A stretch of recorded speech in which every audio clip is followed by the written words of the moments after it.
드디어 한상제와 함께하는 인니뉴스가 방송됩니다.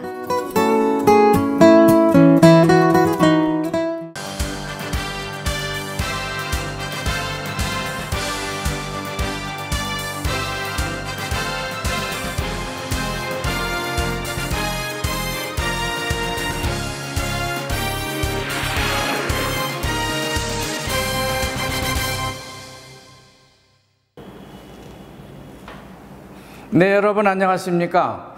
자카르타 한상제입니다. 지금부터 12월 19일 화요일이죠. 한상제와 함께하는 인도네시아 주간 뉴스 브리핑과 해설을 시작하겠습니다.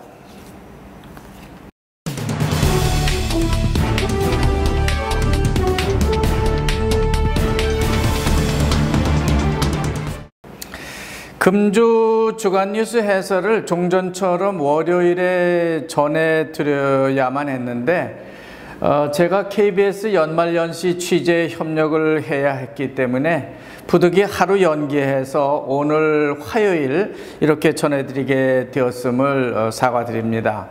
하지만 문재인 정부의 신남방 정책이 주는 의미는 뭔지 구체적으로 KBS 취재를 통해서 확인하는 기회를 얻을 수 있었습니다. 문재인 대통령이 인도네시아를 방문하면서 신남방 정책이라는 새로운 외교 노선을 표방하기는 했지만 사실상 그 정책이 구체적으로 무엇을 의미하는 것인지 잘 알 수는 없었습니다. 물론 지금도 잘 알 수는 없습니다. 그것은 한국 정부가 구체적인 방안을 발표한 바가 없기 때문에 그렇다는 겁니다. 하여간 저는 방송 기자들과 신남방 정책의 기조를 약 3가지 정도로 요약해서 제안해 봤습니다.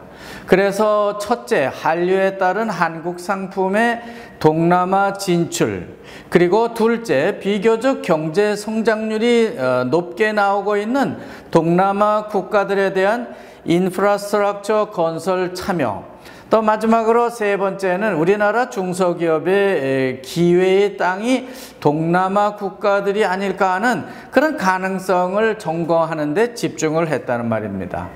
따라서 반둥 한사모에 활동하고요. 블록엠의 본가, 그리고 무역협회, 롯데마트와 CJ의 뚜레쥬 등을 두루 둘러보고 반텐주에 있는 까리안댐 건설 현장과 한국철도공단이 건설하고 있는 자카르타 경전철 현장, 메이카르타 찌까랑 주택단지, 그리고 팜농장, 한국계 봉제 신발 공장 등을 두루 체크하였습니다. 인도네시아 인프라 건설 사업과 관련해서는 인도네시아의 바수키 공공주택사업부 장관을 인터뷰했는데 한국 관련 기업들의 참여를 그는 독려하기도 했습니다. 또 수마트라 종단고속도로를 비롯해서 자바 횡단고속도로, 다목적 댐 건설, 톨라웃에 따른 항만 건설, 전국 지방공항 건설 등 수많은 인프라스트럭처 공사들이 한국 기업들이 와서 좀 참여해 주기를 인도네시아가 기다리고 있다고 설명을 하기도 했습니다. 특히 한국 기업들은 공사비가 비교적 저렴하고요. 기술력이 우수하기 때문에 경쟁력이 크다는 점도 함께 부각하기도 했습니다. 한국농어촌공사가 반텐주 까리안댐을 건설하는 것을 보면은 전혀 흠잡을 데가 없다고 극찬을 하기도 했습니다. 자카르타 인근과 전국에서 활동하고 있는 한국계 기업들과 인도네시아 정부의 어떤 변화에 대해서는 다음에 다시 말씀드릴 기회가 있을 것 같아서 반둥 한사모, 즉 한국을 사랑하는 모임의 활동에 대해서만 간단히 소개를 해드리도록 하겠습니다. 이들의 수연 수만은 3,000명을 넘고 있는데요. 그것은 참 대단하고요. 또 인정해 줄만 했는데 반둥 한인회에 어떤 그 재정적 도움이 하나도 없어도 그저 자발적으로 이들이 참여를 하고 있고 또 거기서 공부를 하고 한류 자체를 자기들이 좋아서 즐기고 있는 것이 참 대단했습니다. 뿐만 아니라 엄정호 반둥 한인회장이 한사모 회원들에게 반둥 한인회관을 언제든지 무료로 사용할 수 있도록 배려를 해주고 있기 때문에 반둥 한사모의 활동 반경은 점점 더 커지고 있는 것이 참으로 독특해 보였습니다.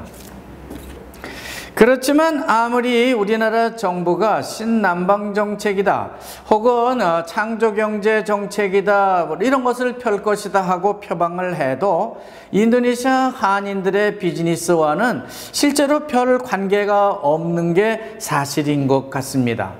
말만 무성했지 정작 현재 살고 있는 교민들의 비즈니스하고는 아주 동떨어진 것이 많기 때문입니다. 예를 들어서 한국철도공단이 추진하고 있다는 경전철 공사장을 가보면요, 아주 한인들하고는 별 관계가 없는 것 같고요. 반대내 까리안 댐을 가봐도 마찬가지입니다. 교민들은 그런 공사조차 있는지 그것을 아는 사람은 참 찾아보기 힘듭니다.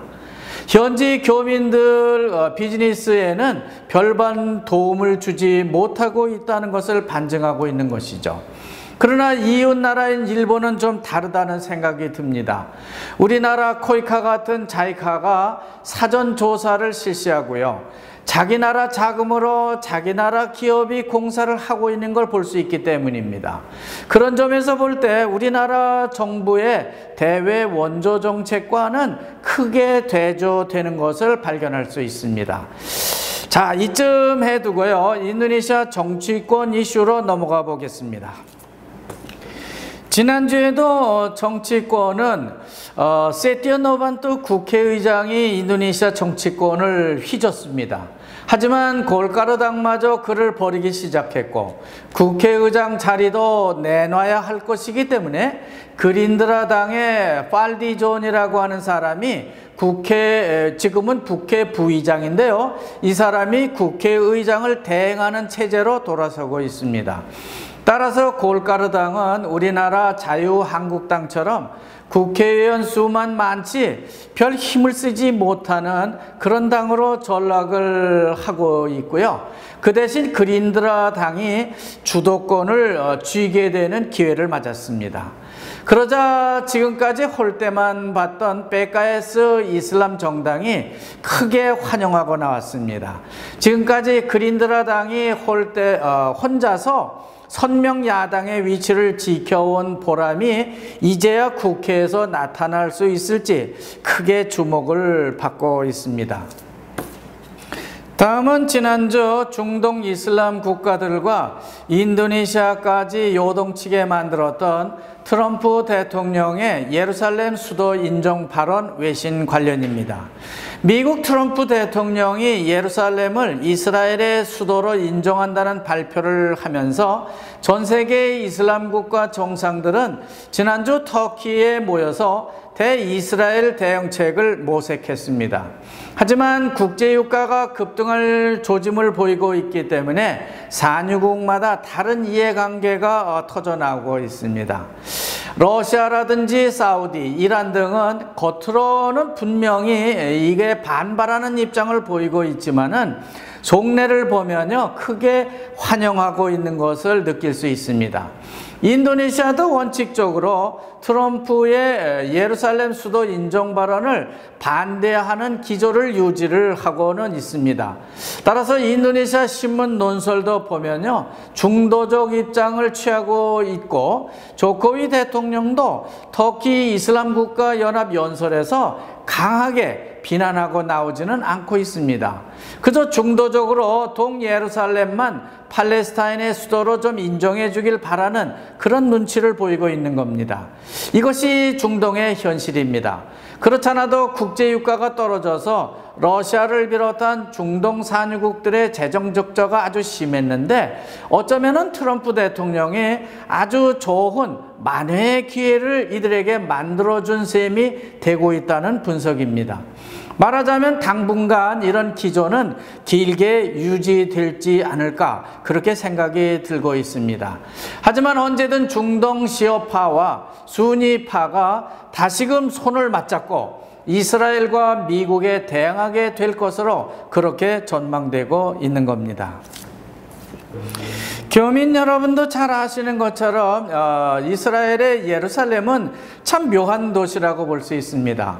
지리적으로 보면요, 해발 800m쯤 된다고 하니까요, 보고르 분짝 중간 정도 되는 곳으로 생각할 수 있고요. 여기에는 아브라함이 제사를 드리러 올라갔던 모리아 산이 있는 그런 곳입니다. 이슬람에서는 이스마엘을 제물로 데리고 올라갔다는 것을 주장하고 있고요. 기독교 성경에서는 이삭을 데리고 올라갔다고 하는 것이 다른 그런 곳이죠.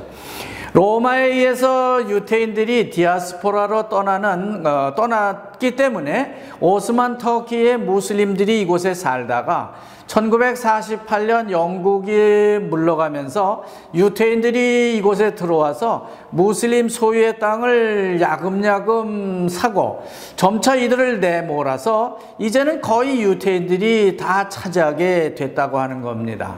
마치 싱가포르의 무슬림 땅을 중국 사람들이 다 산 다음에 말레이족을 몰아내고 독립을 한 것과 아주 유사하다고 볼 수 있겠습니다. 그러므로 장기적으로 볼 때요, 우리나라 제주도라든지 평택의 일부 땅을 중국 사람들에게 팔고 있는 것은 좀 문제가 있는 정책이 아닌가 하는 그런 생각을 해보게 됩니다. 지난주 12일자 신문을 보면요, 한국의 무기 산업이 크게 성장하고 있다는 기사가 스톡홀름발 외신 보도로 전해지고 있습니다. 무려 전년 대비 20.6%나 무기 수출 산업이 성장하고 있다는 분석을 내놓고 있는 겁니다. 인도네시아도 한국 훈련기와 잠수함을 수입하고 있기 때문에 그런 기사를 크게 싣고 있다는 생각이 들기는 합니다. 하지만은 그래도 우리나라가 무기 수출 강국이라고 하니까 좀 듣기는 좀 거북한 그런 면이 없지 않습니다. 또 그 배경에는 중국과 러시아가 있다고 하고요. 미국과 한국 그리고 일본과 군사 훈련에 있다고 분석을 하고 있는 걸 보면은 전라도 사투리로 좀 거시기하다는 생각이 듭니다. 그것보다 삼성과 현대, LG와 SK 등이 주도하는 그런 한국 산업이 발달한 그런 나라라는 소개가 나왔으면 좋겠다는 생각을 해보게 됩니다.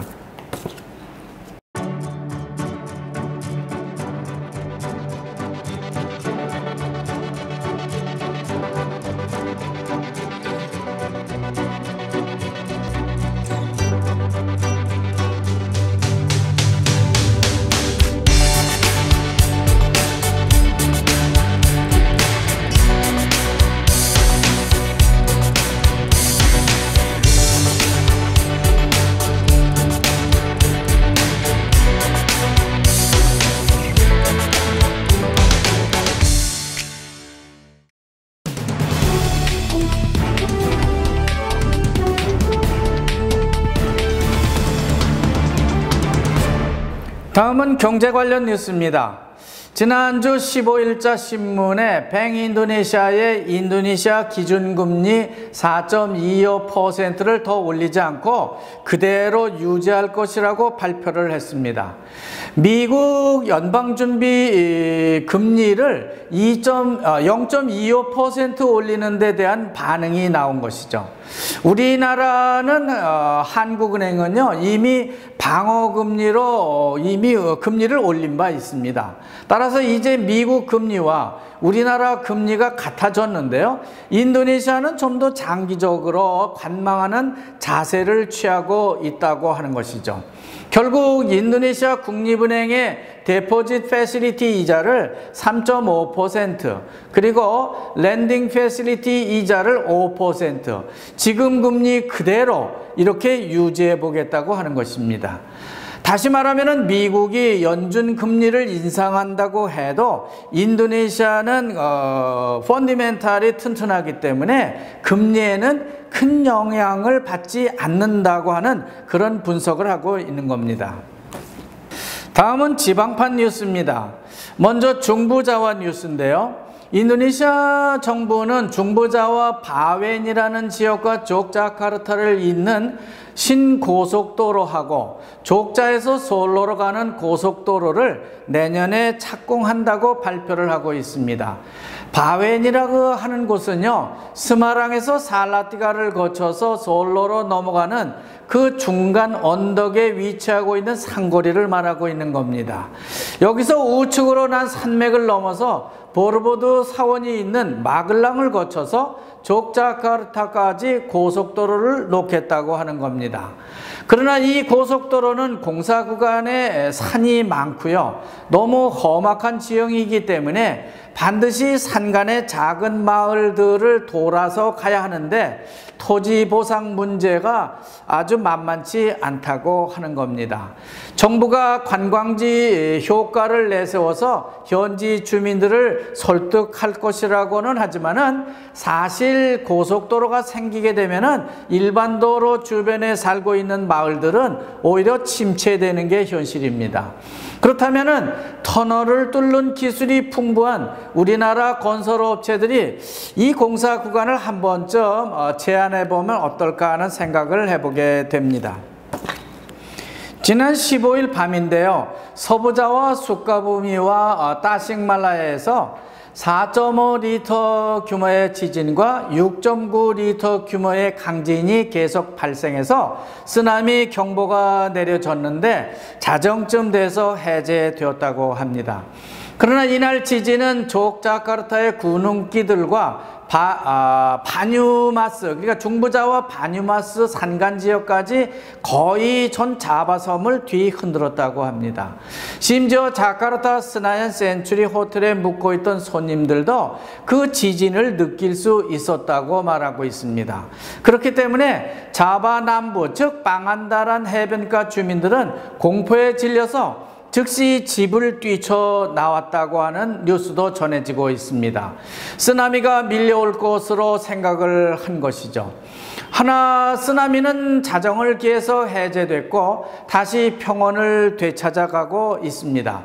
한편 발리 아궁 화산은 여전히 하루 2번 이상 2km가 넘는 화산재를 높이 뿜어올리고 있어서 화산 반경 8에서 10km 이내 주민들은 다 대피를 하고 안전지대에서 관망을 하고 있는 중입니다.